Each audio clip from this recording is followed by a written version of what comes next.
Los tiempos de las hélices.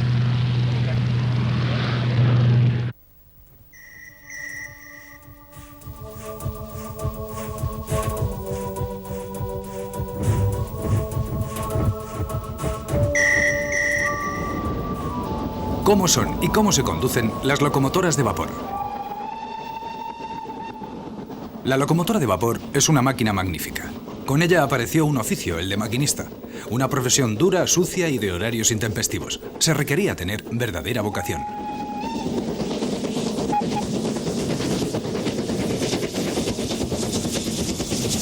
Desde esta Evening Star, tipo 150, una de las últimas locomotoras de vapor de los ferrocarriles británicos, hasta la réplica de aquella célebre Rocket de Stephenson, el Museo Nacional Ferroviario de Inglaterra alberga una fantástica colección de reliquias del pasado en admirable estado de conservación. Muchas locomotoras expuestas se hallan en condiciones de servicio. La pasión por el ferrocarril nació con él mismo.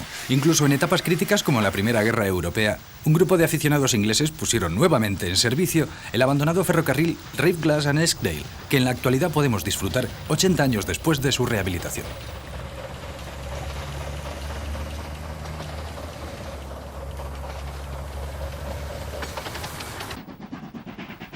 Cuando los ferrocarriles británicos determinaron poner fin a la tracción vapor, se produjo un resurgimiento del interés hacia el material vapor antiguo, como esta preciosa locomotora Seiner 8F, que prestaba servicio en la compañía Keighley and Worth Bailey Railway, así como los construidos en miniatura.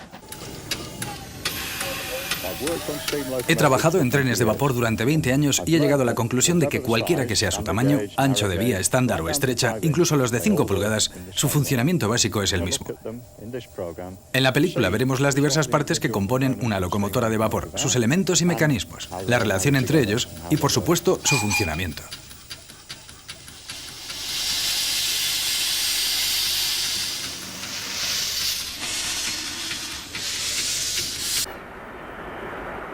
Estamos viendo la Tow Valley de la West Country, una Pacific 231 número 34027, resoplando por la línea Exeter-Salisbury a unos 110 km/h. Su aspecto resulta del todo impactante. Uno desearía poderla conducir.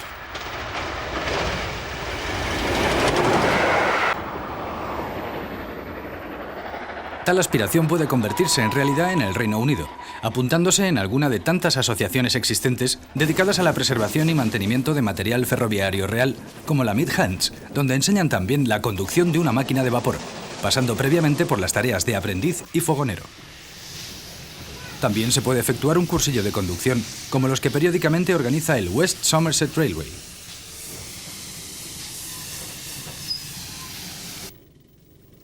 Para quien pueda pagarlo, existe la posibilidad de montar un circuito de 5 pulgadas en el patio o jardín de la casa.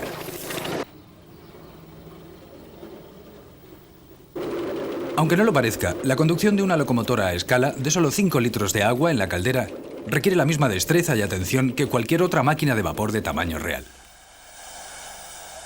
Volvamos de nuevo a la réplica de la Rocket. Sus componentes básicos, con algunas modificaciones, han perdurado en lo esencial en los 130 años de desarrollo de las locomotoras de vapor. Sus cilindros son de doble efecto. En su interior los émbolos, que tiran y empujan alternativamente sobre las bielas, unidas por un lado a los vástagos de los émbolos y por el otro a las manivelas de las ruedas. El vapor de escape pasa a través de este tubo hasta la parte inferior de la chimenea, donde esas boquillas producen el tiro de la chimenea, que aspira e impulsa hacia el exterior el humo de la combustión del hogar junto con el vapor de escape de los cilindros. El calor producido en el hogar hace que se genere vapor en cantidad suficiente para que la locomotora se mueva. Partiendo del hogar, el vapor se recoge en la parte más alta de la caldera, el domo, y desde aquí pasa a los cilindros a través del regulador y de los distribuidores. A través de los distribuidores de cada cilindro, el vapor llega a la cabeza de cada émbolo poniéndolo en movimiento. La Rocket carecía de silbato de vapor.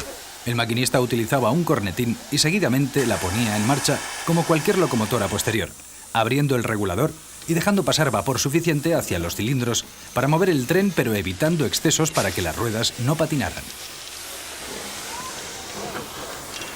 El vapor de escape, en parte, retorna al hogar, lo cual hace aumentar el tiro y la producción de vapor.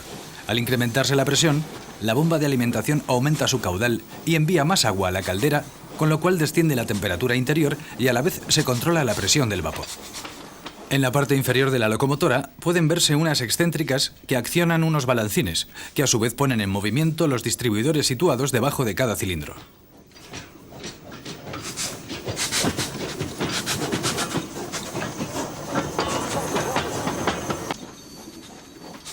El paro de la máquina se efectúa accionando una palanca que origina el movimiento inverso de las excéntricas. Para reemprender la marcha, basta cerrar la válvula de varilla y simultáneamente accionar el regulador de forma gradual.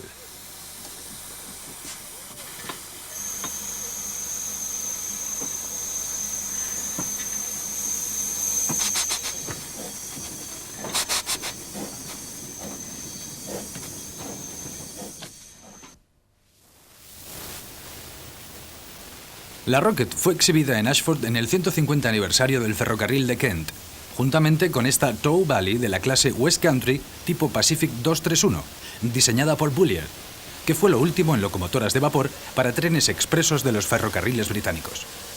En sus últimos tiempos, esta máquina estuvo asignada a la línea que enlaza Hastings-Ashford. Veremos a la Tow Valley en Appledore tras cruzar una de las unidades eléctricas que ahora hacen el servicio del antiguo Golden Arrow y hacia otros destinos de la costa de Kent. La Tow Valley tiene 3 cilindros, 2 exteriores y uno interior, de diámetro doble que los de la Rocket y que generan una potencia 44 veces mayor. Debido a su perfil de rodadura, sus ruedas se deslizan por la cabeza de los carriles con un contacto mínimo, menor que el de un par de patines. Y por ello se requiere pericia y atención en las arrancadas para evitar el patinado, así como la formación de planos en el caso de frenazos bruscos.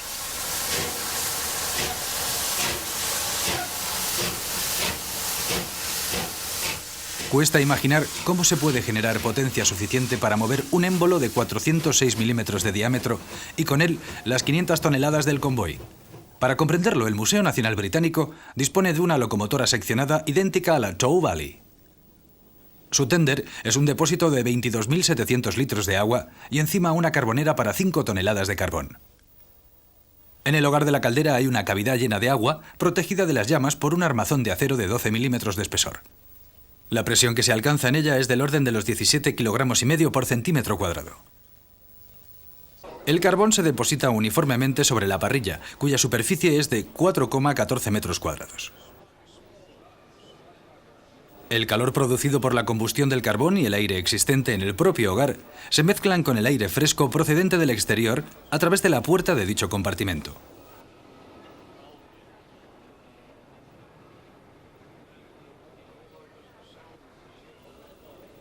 El haz tubular está formado por 40 tubos de gran diámetro y 130 de diámetro menor, todos ellos sumergidos en el agua de la caldera. Se llaman tubos calefactores. El vapor se almacena en la parte superior de la caldera, en la bóveda o domo. En ella está emplazado el regulador, que se acciona a mano desde una palanca situada en la marquesina de la máquina.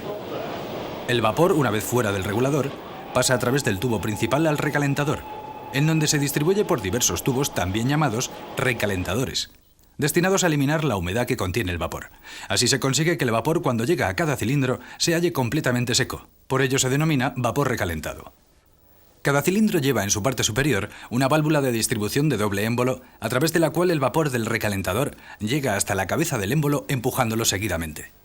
Tan pronto como el émbolo se aproxima al final de carrera, la lumbrera queda abierta para dejar paso al vapor y volver a empujarlo de nuevo.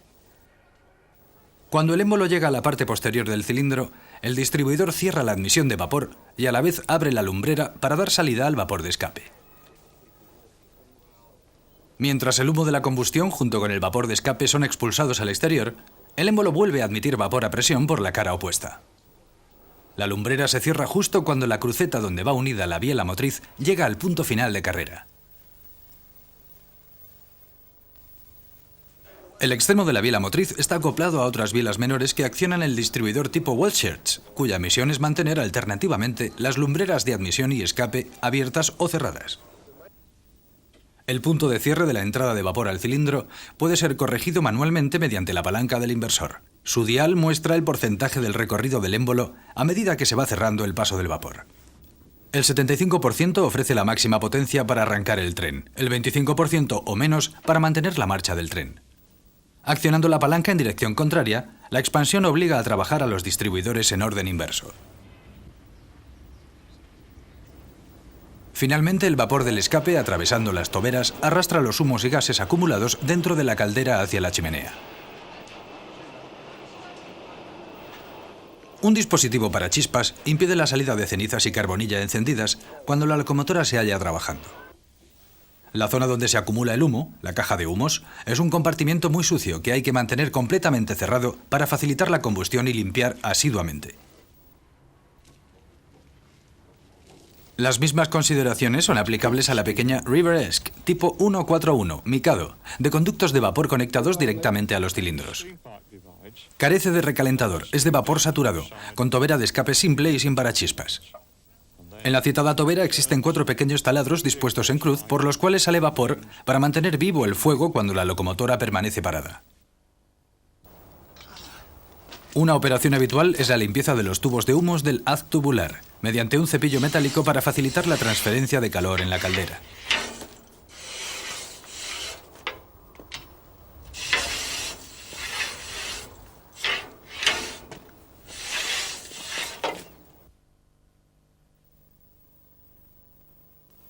En el interior del domo, que se halla en el punto medio superior de la caldera, se encuentra el regulador, el cual al ser pequeño mostraremos aparte.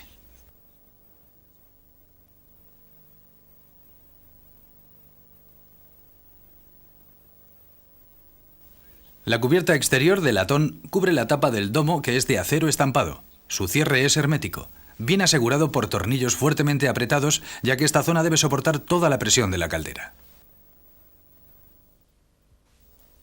Tras aflojar el último tornillo y abrir la tapa, vemos en el interior los colectores de vapor, lo suficientemente aislados del agua como para evitar que ésta se mezcle con el vapor, lo cual perjudicaría el correcto funcionamiento de la máquina.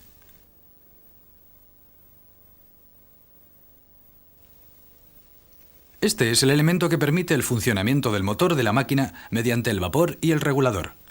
En la parte central puede distinguirse el regulador propiamente dicho, y esto que se mueve hacia abajo y hacia arriba es el mecanismo de cierre del mismo, conocido como espejo, y que se acciona manualmente desde la marquesina.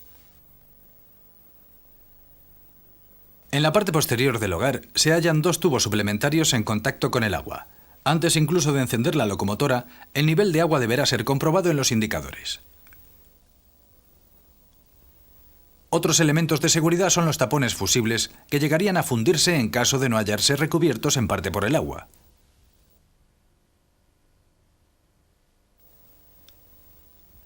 Todo ello es primordial. Si no se hiciera así, se podrían ocasionar graves daños. Cuando el nivel indicador del agua llega al extremo superior, ya puede prepararse el encendido.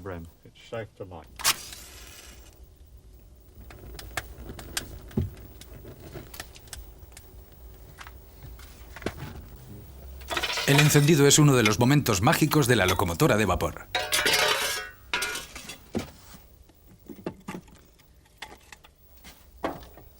Un muñón de trapos empapados en parafina se depositan dentro del hogar junto con unas cuantas astillas. Un buen chorro de aire comprimido a través del ventilador de la locomotora ayudará a que la madera prenda el carbón y se genere vapor rápidamente. De cualquier forma, esta fase durará cerca de 1 hora, que podemos aprovechar para llenar los engrasadores de lubricante. El engrase de los cilindros, que debe soportar altas temperaturas, se realiza introduciendo el aceite a través de los tubos de vapor, impulsándolo mediante una bomba de accionamiento mecánico. Estas hebras de lana tienen la finalidad de distribuir de forma gradual el aceite hasta los tubos que comunican con las cajas de grasa, aprovechando la acción capilar.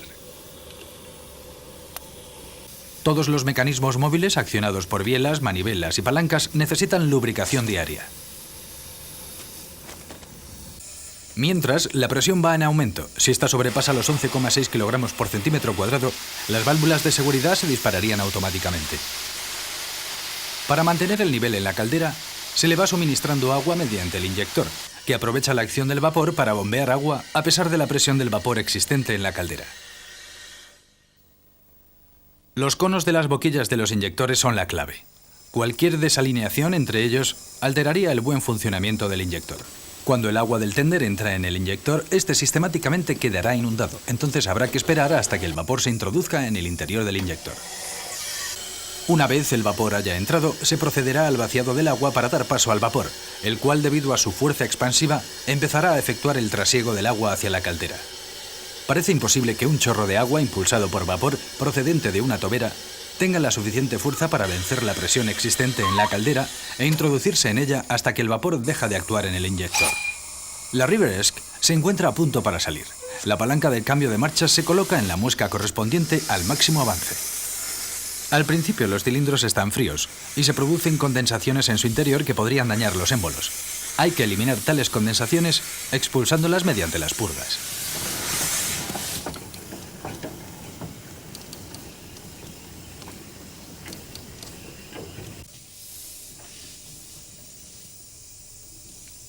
Por tanto, antes de poner la locomotora en marcha hay que accionar las purgas. A continuación, colocar la palanca del cambio de marchas en posición y cerrar el regulador, para que el vapor de escape no ponga en movimiento a la máquina por sí mismo.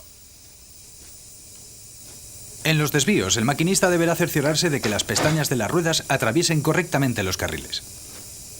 Hay que tener presente que una máquina como la River Esk pesa 8 toneladas y sería terrible descarrilarla.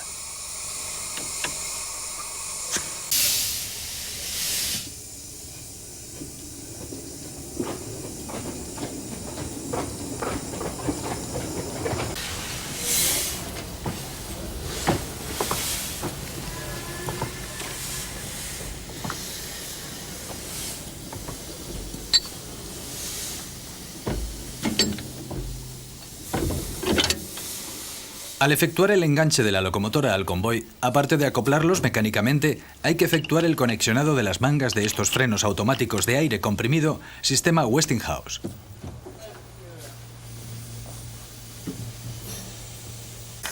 Un compresor instalado en la locomotora y accionado por vapor produce aire a una presión de 7 kilogramos por centímetro cuadrado. De todo el aire producido, el 50% va a parar a la tubería principal del tren y el 50% restante queda como reserva. El jefe de tren comprueba el sistema abriendo la válvula del coche de cola. En la casilla de enclavamiento se sitúan las agujas convenientemente. Y a la vez se coloca la señal en posición de vía libre.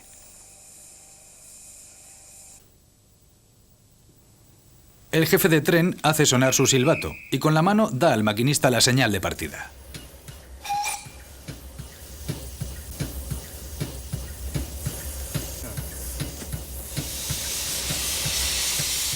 Iniciar la marcha de un tren requiere mucha atención.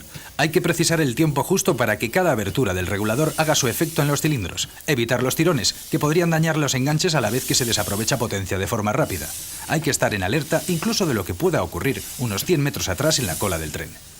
Una vez en marcha, la palanca del cambio de marchas puede adelantarse a fin de reducir el corte y mantener vapor.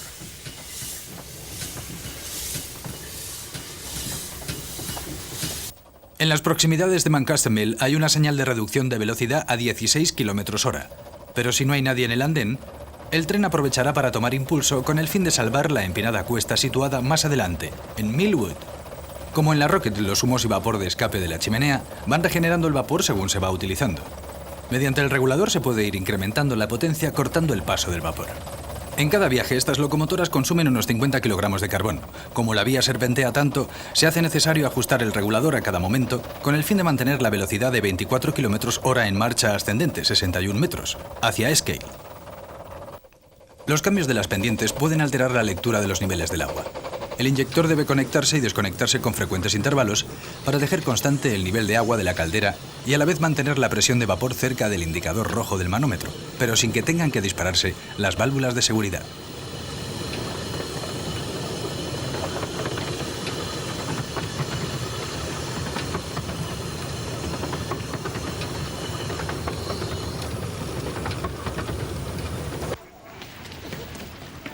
Tras 7 paradas en 40 minutos, la River Esk llega a la terminal de Exdale a 11,2 kilómetros del inicio del viaje. El peso total de los 10 coches del tren a plena carga, unos 200 viajeros, puede exceder las 35 toneladas. Incluso este tipo de trenes a escala reducida necesitan unos 275 metros para detenerse desde su velocidad máxima. En cualquier tipo de tren es imprescindible saber el momento preciso para frenar para evitar los accionamientos repentinos que podrían ocasionar que las ruedas se deslicen sin rodar, produciendo planos en las llantas. Al accionar la válvula de freno, se producen pequeñas reducciones de presión en la tubería principal del tren, que se distribuye por los diversos calderines dispuestos en cada uno de los coches con el fin de ser aplicada en los cilindros de los accionamientos de cada carruaje. El frenado completo se consigue cuando se ha extraído totalmente el aire comprimido del circuito neumático, lo que también puede suceder en el caso de un seccionamiento del tren o al desenganchar un coche o vagón de forma incorrecta. Una vez desacoplada del convoy, la máquina se sitúa sobre el puente giratorio para invertirla, una maniobra típicamente ferroviaria. Resulta fácil, aunque la locomotora pesa sus buenas 8 toneladas.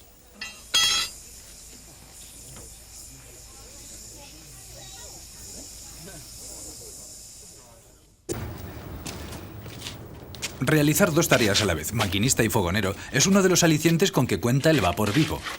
Estas locomotoras de 5 pulgadas están construidas en base a los prototipos de 600 milímetros de ancho de vía, fabricadas por las empresas Bagnall y Keith Stewart para ferrocarriles industriales. Marchan por este circuito con curvas de 4,57 metros de radio mínimo, emplazado en este magnífico jardín de la localidad inglesa de Sussex. Antes de encender el fuego, hay que asegurarse de que la caldera contiene suficiente agua. Ahí está la burbuja en la parte inferior. Indica que no hay mucha, pero lo suficiente de momento, aunque antes de ponernos en marcha, habremos de repostar teniendo en cuenta también que el agua al calentarse aumentará de volumen. Para poner en marcha estas pequeñas máquinas, encenderemos primeramente carbón vegetal bien triturado, y para activar la combustión, utilizaremos un ventilador eléctrico adosado a la chimenea, manteniendo abierta la puerta del hogar.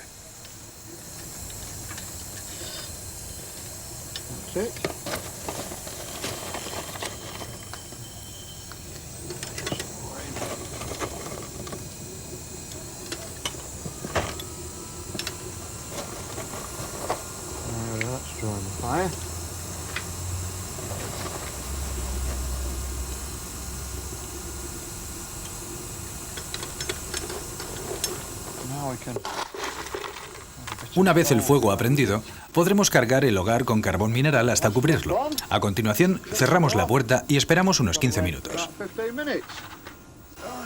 El compás de espera lo dedicaremos a lubricar los cilindros. A continuación, engrasaremos las paralelas, los elementos móviles y demás mecanismos sometidos a desgaste.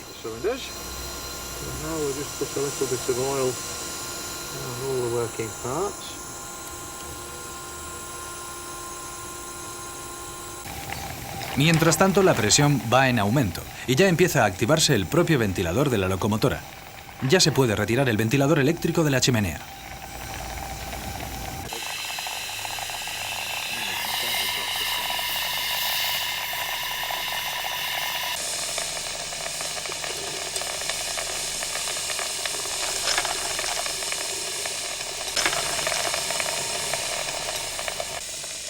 En cuanto el vapor coja presión, deben comprobarse los inyectores, dejando salir primeramente el agua y a continuación dando paso al vapor.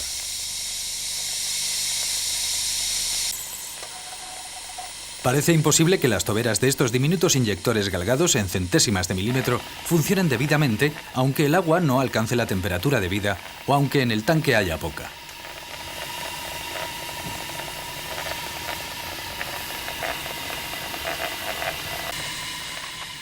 Conducir una pequeña locomotora también requiere conocer bien la máquina en sí, juntamente con los mecanismos y elementos de control. Antes de partir, llenaremos el tanque con un poco más de agua y daremos otra ojeada al fuego que deberemos mantener siempre vivo. Cuando la máquina empieza a rodar, la caldera va generando vapor, el cual se controla por mediación de la alimentación de agua a través de la bomba o inyector.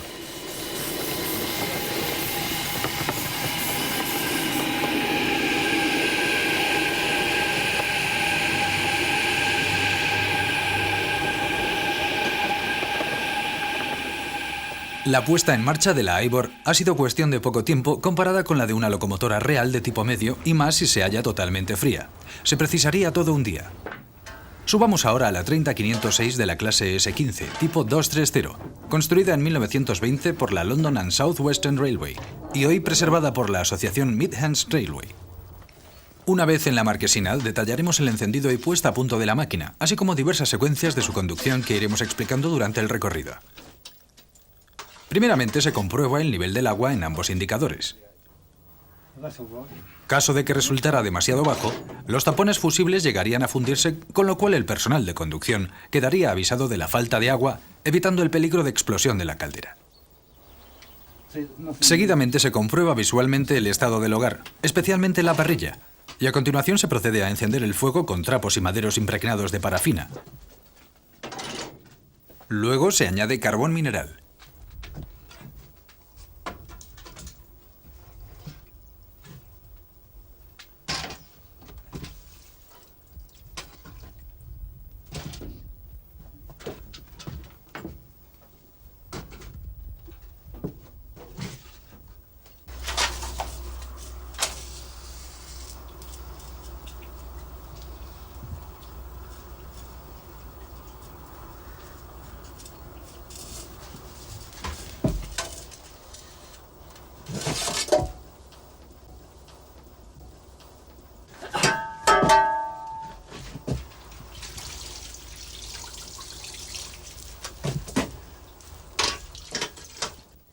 Cuando el indicador de presión del vapor marca 30 libras por pulgada cuadrada, es decir, 2,1 kilogramos por centímetro cuadrado, el ventilador de la locomotora puede ponerse en marcha con el fin de facilitar el tiro.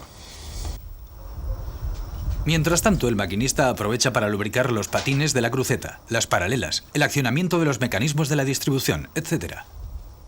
Repasa el apriete de pasadores y tuercas de los diversos componentes que pueden haberse aflojado con el traqueteo, comprobando también la seguridad de pernos y bulones. Especial cuidado se deberá tener con los inyectores. Cuando tengamos presión de trabajo, habrá que vaciar el agua acumulada en ellos.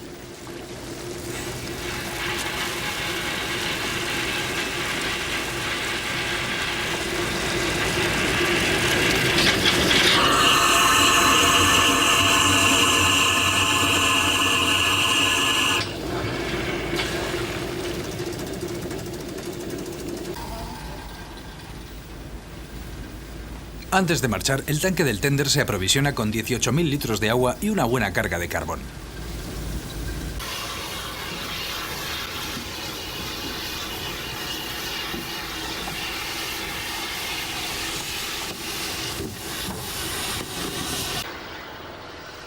La 30506 se halla estacionada en Alton, en cabeza de su correspondiente tren a punto de partir.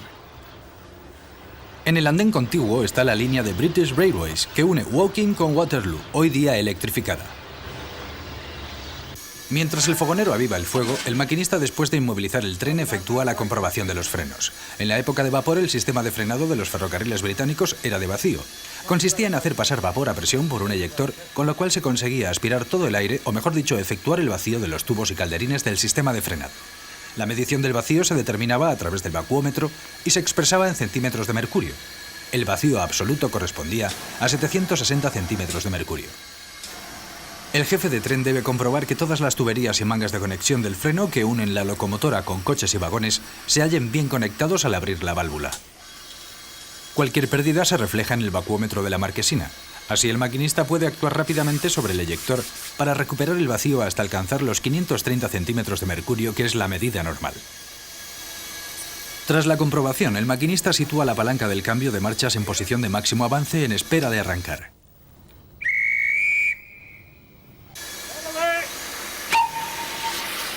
A la señal de salida del jefe de tren, cierra las purgas y va abriendo progresivamente el regulador, mientras el convoy va dejando atrás el andén número 3 de Alton. Esta línea fue clausurada por los ferrocarriles británicos en el año 1973.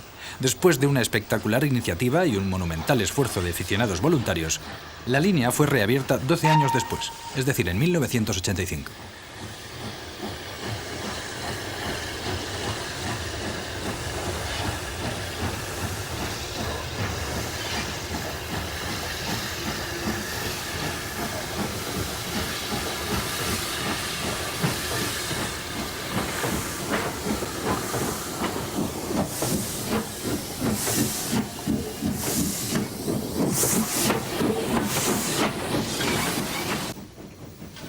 Una vez el tren en marcha, el fogonero comienza a alimentar el hogar para que la máquina aumente su producción de vapor. En los primeros kilómetros hacia Butts Junction, donde se bifurcan las líneas hacia Basingstoke y Meon Valley, se salva una suave pendiente, pero a partir de Medford Bank la rampa es más pronunciada, llegando casi a las 17 milésimas.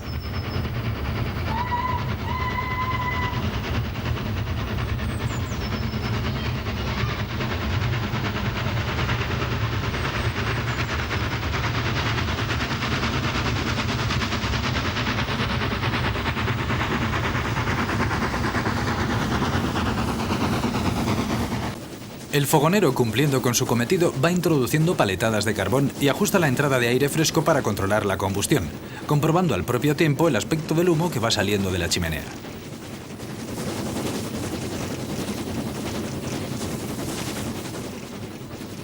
Si es de color grisáceo, indica una combustión eficiente. El aumento de la presión registrado en el manómetro demuestra que en el hogar se genera suficiente vapor para reponer el que se va consumiendo durante la marcha. Si se produjera sobrepresión, inmediatamente oiríamos el soplido del vapor de las válvulas de seguridad al dispararse.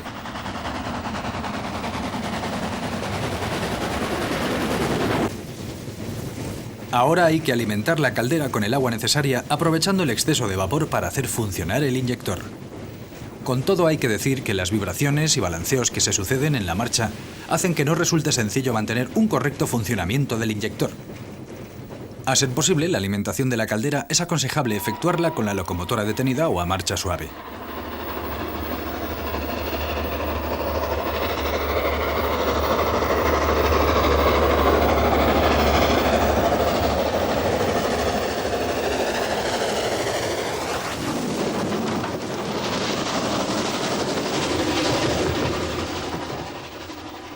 En la cima de la pendiente se encuentra la estación de Midstead y Foul Marks, final del primer sector de la línea de vía única de Alton. Antes de autorizar al tren remolcado por la 30506 a proseguir su marcha, el guardaagujas de Midstead contacta con su colega de Ropley. Si no hay ningún otro tren en el sector, entregará a nuestro maquinista un bastón piloto del distribuidor eléctrico de bastones piloto. Hasta que dicho bastón no sea devuelto al distribuidor gemelo situado en Ropley, toda la señalización entre Midstead y Ropley quedará bloqueada, asegurando así que nunca podrán circular simultáneamente dos trenes por este sector. En la locomotora, el fogonero cierra el ventilador para que el maquinista pueda accionar el segundo inyector. Luego abre la puerta del hogar para facilitar la generación de vapor durante unos instantes. El aire fresco suplementario se mezclará con el vapor de escape que de otra manera sería expulsado sin ser aprovechado. Mientras tanto, se va añadiendo agua procedente del tender por mediación de los inyectores. Así se mantiene la locomotora en condiciones óptimas.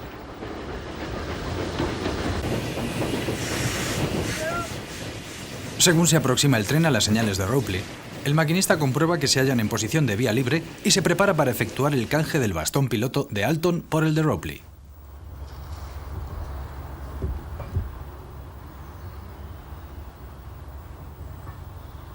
El maquinista acciona los frenos del convoy utilizando el eyector y después efectúa el citado intercambio de bastones piloto.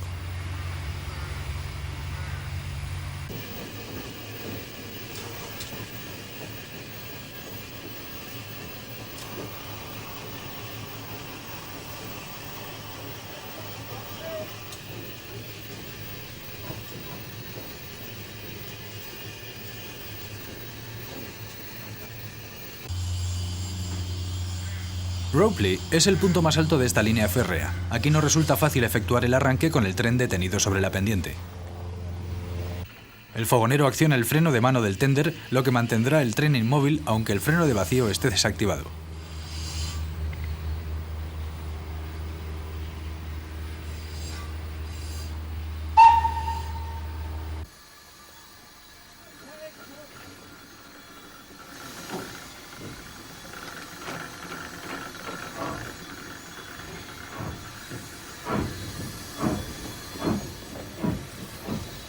Tras este suave arranque, consecuencia de una buena maniobra sobre el regulador, suficiente para que el tren supere la cresta, la locomotora inicia el descenso también de 16 milésimas por la otra vertiente de la línea. Este recorrido de pronunciadas pendientes es conocido allí con el apodo de viaje sobre los Alpes.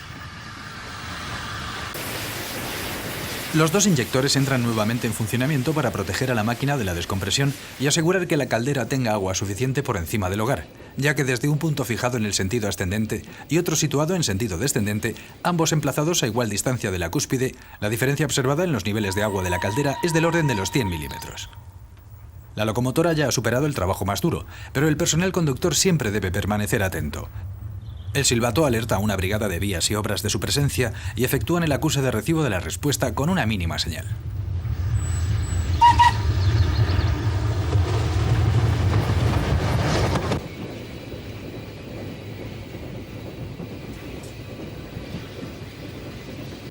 Después de unos 6 kilómetros, el maquinista va reduciendo velocidad para que el fogonero pueda intercambiar el bastón piloto de Ropley.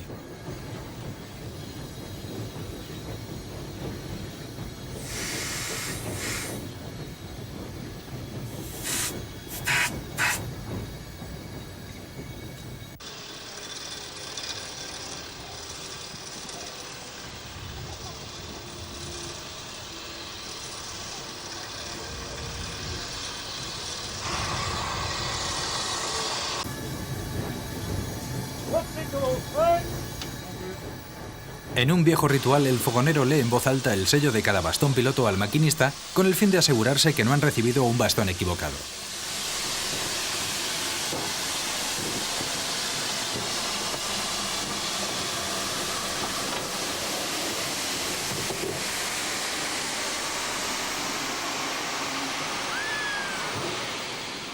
Otra curiosa característica de seguridad es que la señal de vía libre no puede restablecerse hasta que el puesto de señalización de Ropley no reciba el bastón piloto correcto entregado por el fogonero de la locomotora del tren procedente de Alton. La pendiente de bajada ha facilitado el trabajo a la máquina, pero aún necesita un poco más de vapor para seguir arrastrando el tren.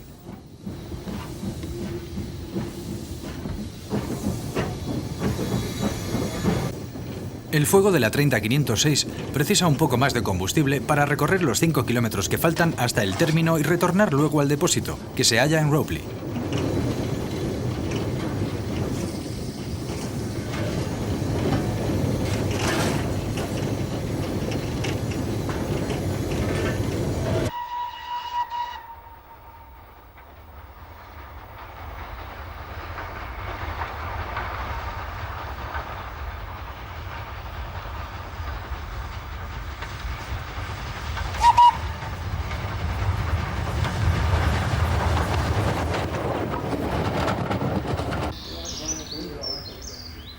La aproximación final a Alresford se efectúa con precaución, ya que es el final del recorrido actual conservado por la Midlands Railway. Antiguamente continuaba hasta Winchester, antes de que British Railways cerraran la línea. Hoy día, parte de aquel viejo trazado se ha convertido en autopista. La 30506 fue una de las primeras locomotoras de diseño moderno con cilindros externos y distribución tipo Welsh Church. Durante su larga permanencia en activo, arrastró largos y pesados trenes de mercancías hacia el puerto de Southampton. Actualmente solo trabaja los fines de semana del verano remolcando trenes turísticos por el sur de Inglaterra. La Midlands recrea así los tiempos pasados de la era del vapor con material de tracción y remolcado, señalización mecánica y estaciones que son en todo auténticos e históricos.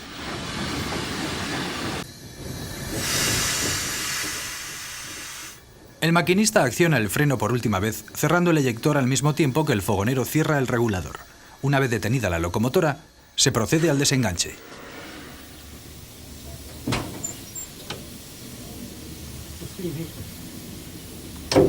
Peace, perfect peace.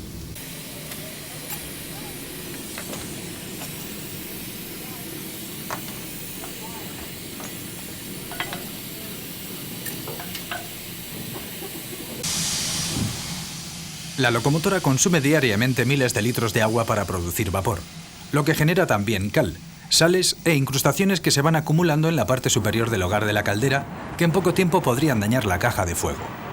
Para evitarlo, se utilizan productos químicos que disuelven tales residuos que son luego expulsados al exterior a través de los autoclaves de vaciado.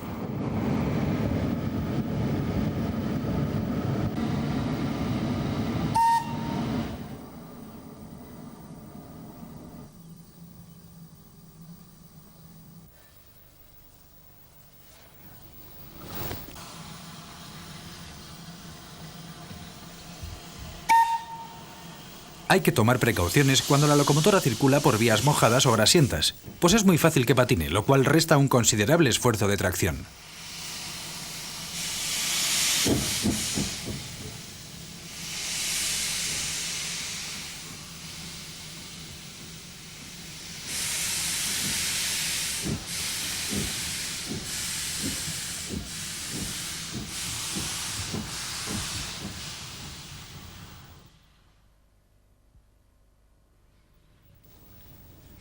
Un viaje con la 3205 de la West Somerset Railway nos mostrará lo que supone conducir una locomotora sobre una vía en condiciones más precarias.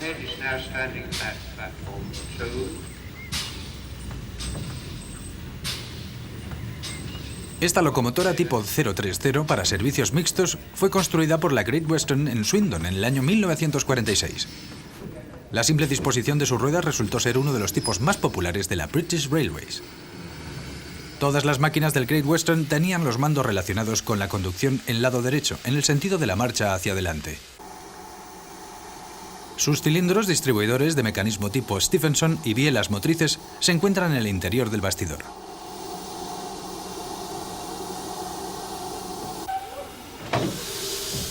Los tubos de los areneros con boquillas dirigidas al punto de contacto rueda-carril se hallan situados en cada extremo de la locomotora. De este modo, cualquiera que fuese el sentido de la marcha, el maquinista puede valerse de los areneros en caso de patinado. Accionar marcha hacia atrás una locomotora de 80 toneladas para efectuar su enganche en un tren con los frenos activados requiere un preciso cuidado y atención para evitar la colisión brusca. Este tipo de locomotora también va equipada con frenos de vacío.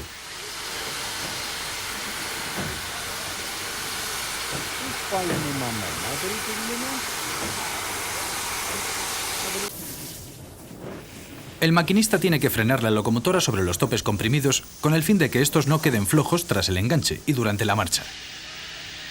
La operación de enganche no resulta nada fácil debido al poco espacio de que se dispone. Hay que obrar con sumo cuidado.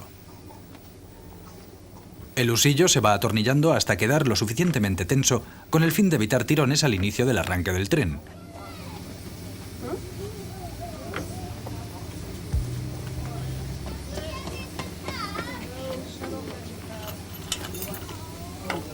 Las conexiones de las mangas del freno son de eslabón, para conseguir un cierre hermético. Cualquier pérdida en las mangas o tuberías dificulta la obtención del vacío y por tanto impide el afloje de los frenos. Dichas mangas también forman parte del acople del tren, y en casos extremos, como puede ser un seccionamiento del tren, el sistema de frenado del convoy actuaría al instante. Cuando se acciona al máximo la palanca del freno, el eyector crea el vacío en la tubería principal del tren y en los calderines de la locomotora.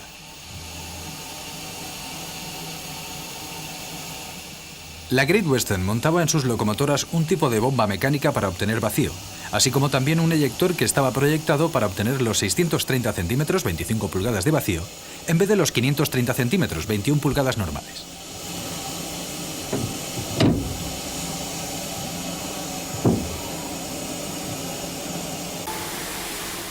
El maquinista sitúa ahora la palanca del cambio de marchas en posición de máximo avance, manteniéndola así durante un momento a fin de cortar el paso del vapor y efectuar seguidamente el arranque del tren.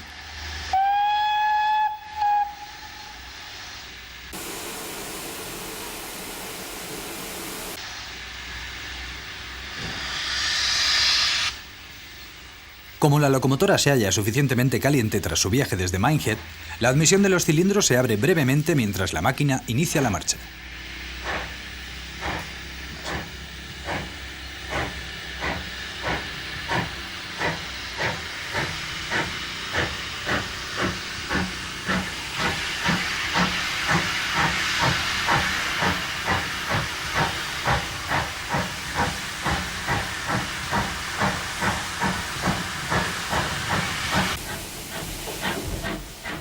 Una vez el tren se ha puesto en movimiento, el regulador puede ir abriéndose un poco más sin que esto origine ya patinazos. La palanca de inversión puede accionarse para efectuar un pequeño corte de presión a medida que la locomotora vaya ganando velocidad. Esto economizará vapor y combustible. La máquina está generando por sí misma un buen tiro de aire que aviva el fuego del hogar, por lo tanto el maquinista cierra el ventilador. En este tramo de la línea existe una pendiente de 17 milésimas, además de tortuosas curvas, lo cual dificulta el arrastre del convoy. El fogonero tiene que ir rellenando de carbón todos los rincones del hogar, para evitar que un soplo de aire provoque un agujero en la parrilla.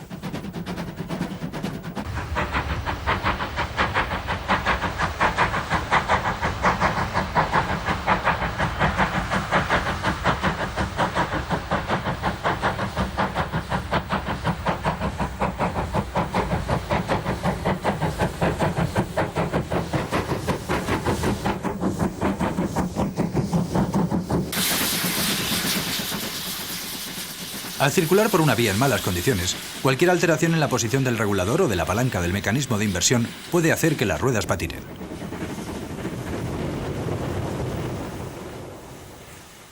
La velocidad y el traqueteo acaban por dañar las ruedas, por tanto es necesario revisarlas a menudo. Pero si la caldera se halla llena, se corre además el riesgo de que parte del agua entre en los cilindros debido a una repentina presión ejercida por la toma de vapor.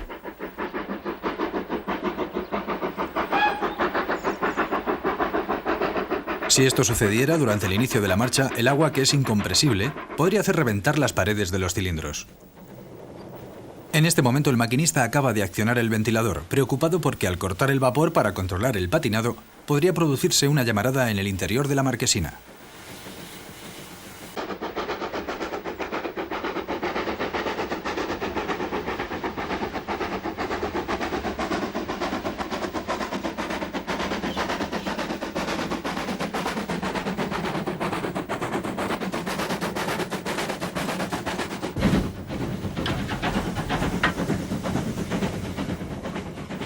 Los patinazos siempre deben controlarse rápidamente y más en zonas como esta, ya que si el tren llegara a detenerse, ya no sería capaz de reemprender la marcha en pendiente.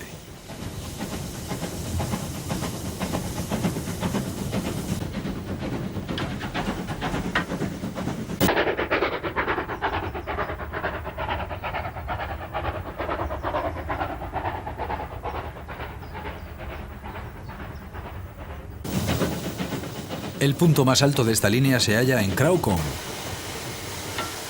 Habiendo cortado el vapor, el maquinista efectúa pequeñas reducciones de vacío con el fin de activar los frenos del tren, primero ligeramente y más fuerte después. Sitúa la palanca en el punto final para frenar aumentando el vacío en la cabeza del tren, manteniendo el alargamiento de los enganches, ya que el freno de la parte posterior sigue actuando.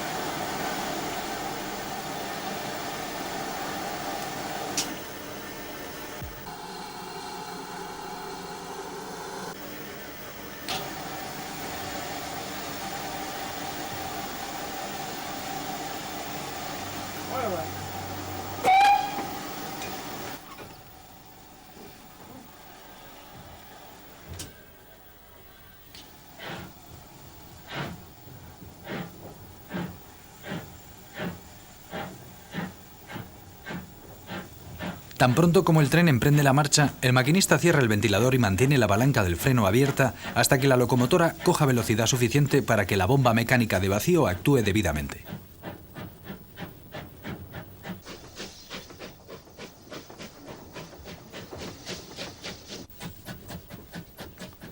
Cuando el tren ya rueda colina abajo, el maquinista cierra el regulador completamente para volverlo a abrir, solo un instante con el fin de mantener una pequeña cantidad de vapor suelto a través de los lubricadores de los cilindros. Coloca la palanca en posición de marcha máxima, la mejor para circular con una máquina de distribución cilíndrica. El manómetro de la caldera muestra que falta poco para que se disparen las válvulas de seguridad, mientras el fogonero comprueba el nivel de agua. Una de las peculiaridades de las locomotoras de la Great Western era que solo llevaban un nivel indicador de agua. En el resto de las compañías británicas, las máquinas llevaban dos. Los inyectores comienzan a alimentar a la caldera para asegurar que la parte superior del hogar quede bien cubierta de agua. Maquinista y fogonero deberán ser buenos conocedores de los desniveles del perfil de la línea para prever la cantidad de agua que se tendrá que ir añadiendo durante la marcha sin tener que forzar los mecanismos de los inyectores o bombas. Desde Watchet, la pendiente vuelve a ser de casi 17 milésimas, pero la locomotora no acusa dificultades de adherencia. La lluvia ha lavado los carriles.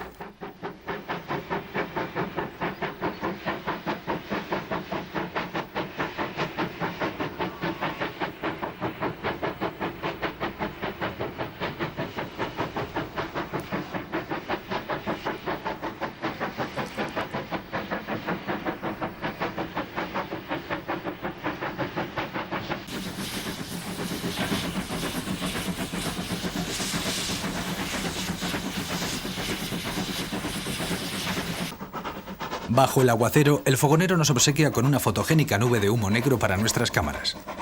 Cuando se corona la pendiente, abre la puerta del hogar para aumentar el aire secundario, así que no habrá humo negro cuando se corte el vapor entrando en Washford.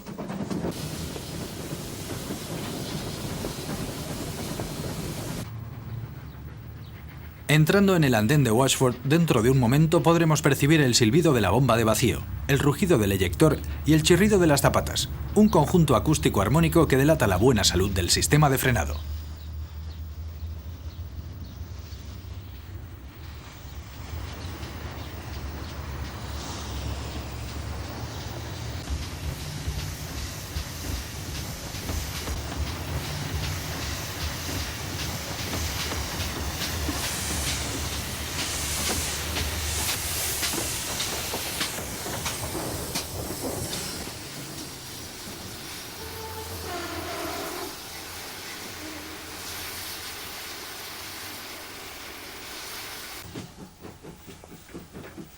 En la próxima estación, que es Blue Anchor, nuestra 3205 se cruzará con un tren que está llegando en este momento. Un mercancías clásico remolcado por la locomotora Tender tipo 131, número 6106. El maquinista de la locomotora tanque acciona el freno con suavidad, evitando tirones.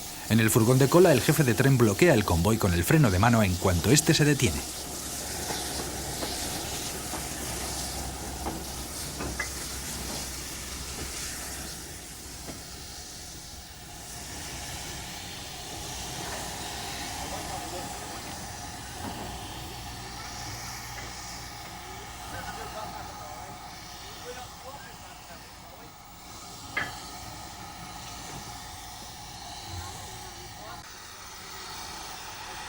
En los trenes de viajeros, cada rueda va dotada de sus zapatas de freno, lo cual hace un promedio de unas 60 ruedas frenantes.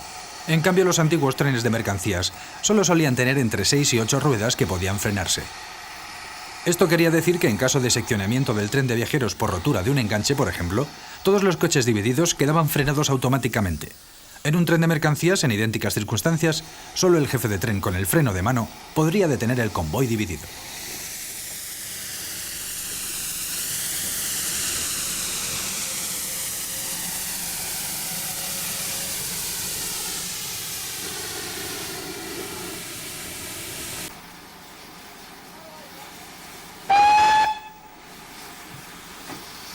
Tras el intercambio de bastones pilotos, nuestro tren reanuda la marcha hacia Minehead. El fogonero cierra la puerta del hogar, al objeto de evitar exceso de combustión.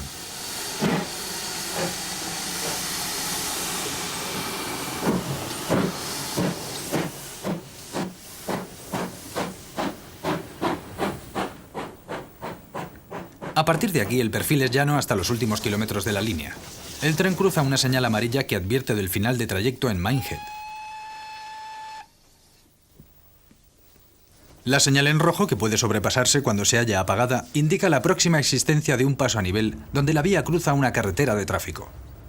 El personal conductor toma precauciones al aproximarnos al citado punto por si los mecanismos de las barreras, que son automáticas, no funcionaran. Aparte, también existe un sistema de señalización informativo consistente en una señal blanca intermitente que indica que las barreras están bajadas y otra de color ámbar en la parte superior que autoriza al tren a franquear el citado paso en su marcha hacia el andén principal de Minehead. Esta señalización tiene en la parte superior otras luces controlando el acceso a vías secundarias y otros indicadores de maniobra.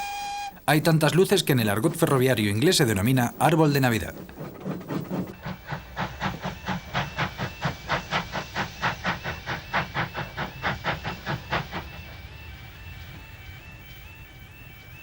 El fuego ya se ha ido dejando caer. Apenas veremos una ligera humareda en la chimenea cuando la locomotora se detenga. Después el fogonero tendrá que desvaporar con cautela la caldera, evitando que el humo y el vapor de escape puedan molestar en el área urbana de la zona. Se entrega al guardaagujas la última contraseña. A nuestros protagonistas, maquinista y fogonero, les quedan unos pocos metros para finalizar su servicio. El viaje nos ha mostrado el reto que supone trabajar con locomotoras de vapor, en las que todo depende del personal que las conduce. Un equipo capaz de hacer frente a todo tipo de eventualidades, como bruscos cambios del tiempo atmosférico, las calidades del agua, del carbón y de los lubricantes, las condiciones mecánicas de las diversas partes de la locomotora y un largo etcétera. De la profesión de maquinista de tren de antaño al de alta velocidad de nuestra época va un abismo. Solo hay dos factores comunes a saber: la vocación y el trabajar para ganar el sustento. La locomotora de vapor es en esencia una máquina muy simple, pero encierra tantos elementos y componentes variables que no hay dos exactamente iguales. Cada viaje que realizan es en condiciones de marcha distintas.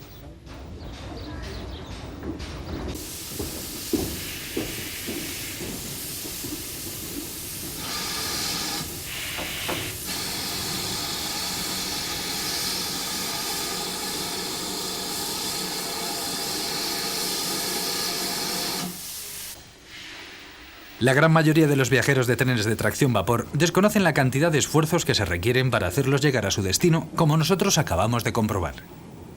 Con el freno de estacionamiento bien apretado, una merecida taza de té espera a nuestros protagonistas. Tras haber viajado con ellos, esperamos que todo lo descrito ayude a comprender los duros trabajos que se realizan en las locomotoras de vapor. Incluso las tareas más sencillas y sucias son y resultan importantes para mantener las máquinas en buen estado de servicio. Por ejemplo, la distribución de las cenizas del humo es un detalle para determinar cualquier fuga de vapor de los tubos internos, o bien la penetración de aire exterior en las mangas del sistema de frenado, que podría mermar la obtención del vacío. Otra operación indispensable a menudo es la limpieza a fondo de los tubos calefactores, ya que en ellos se deposita gran cantidad de hollín y cenizas que pueden obstruirlos, evitándose una buena y regular calefacción de la caldera por falta de tiraje. Tras la fase expuesta, sigue la correspondiente limpieza de la caja de humos.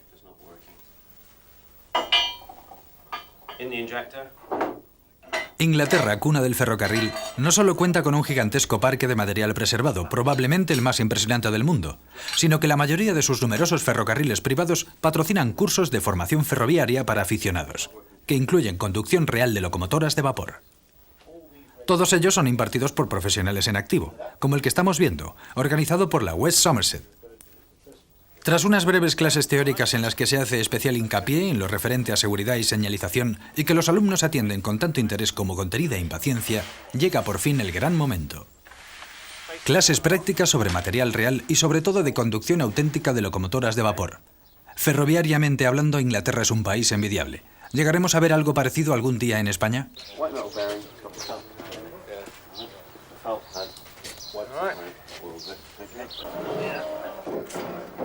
Dirty house.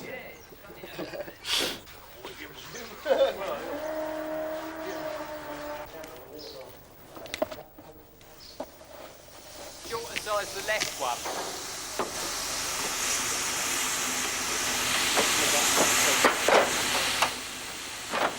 That's it.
Aunque a muchos nos parece casi que tiene alma, una locomotora de vapor no es un ser humano, desde luego. Pero como escribió Rudyard Kipling, se halla entre las máquinas más nobles y sensibles que jamás haya fabricado el hombre.